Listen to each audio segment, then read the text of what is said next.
All right, we got this 2010 Volkswagen Jetta. It's got a right rear wheel speed sensor code.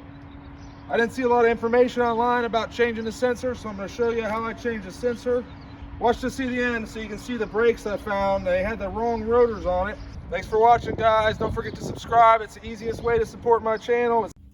All right, guys, here we are in Ohio, helping a buddy out get this wheel speed sensor problem taken care of.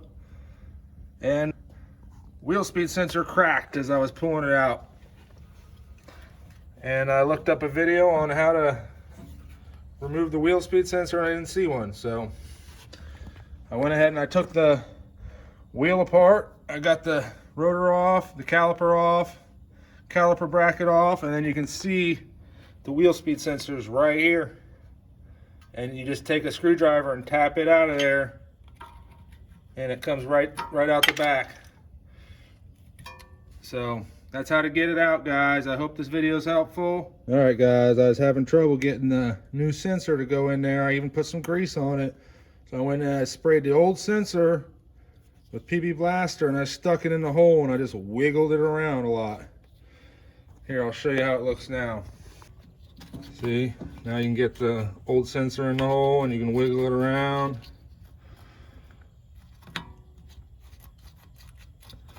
Just work it back and forth with Blaster on it. It'll break the rust free from that hole. That's what happens when you live in Ohio. You gotta work on rusty shit. All right, guys, I got my sensor in. You can see it still wiggles free. So if it ever needs addressed in the future, this right here is your reluctor. This is what the sensor is going to read off of. There's a lot of dirt and grime built up on it. I went ahead and cleaned that off for him. So we're going to go ahead and get the wheel, tire, caliper, and bracket, all that stuff put back together and clear the codes, and I'll let you know how it goes. All right, what holds the caliper bracket on is these 14mm triple squares. And make sure you line your little torque screw up. But on these Volkswagens, you definitely want to, because they got wheel bolts instead of studs.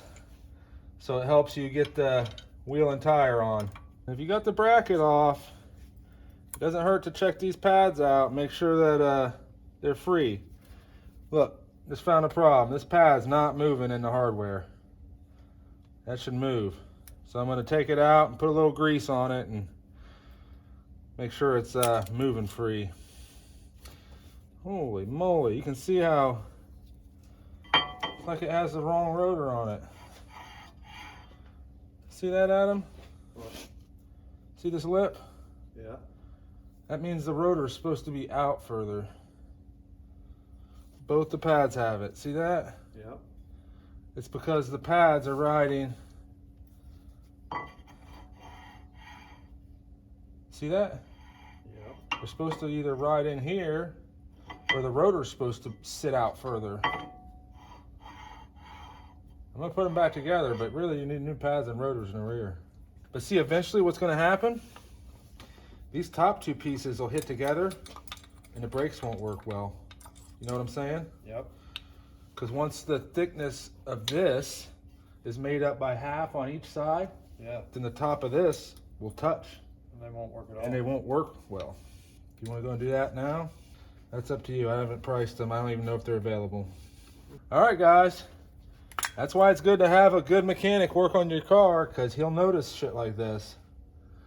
That ain't good. Once that wears all the way down, these two pads will end up touching together on the top. See, look at that gap in there. Once that gap's as big as the rotor, brakes don't work hardly at all. It'd start twisting them in. I'm gonna go ahead and try to figure out how much they are. Yeah. All right, I went ahead and got the correct brakes and rotors here for this car. Putting the right pads on here and rotors. You can see how much better it is. It's not sticking over the rotor anymore. That's what happens when you do it right. So just got to stick my bolts back in there and he'll be good to go. Well, we got 13s to put in the caliper that holds the caliper on. But that's the way it should be. A little bit of your rotor should stick out past your pad, so your full pad is touching the rotor, not just 80% of it.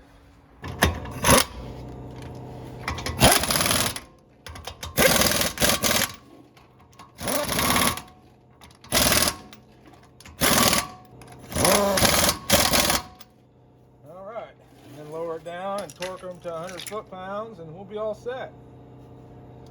Thanks for watching, guys. If you like what you see, go ahead and hit the subscribe button. I'm going to put a couple videos over here.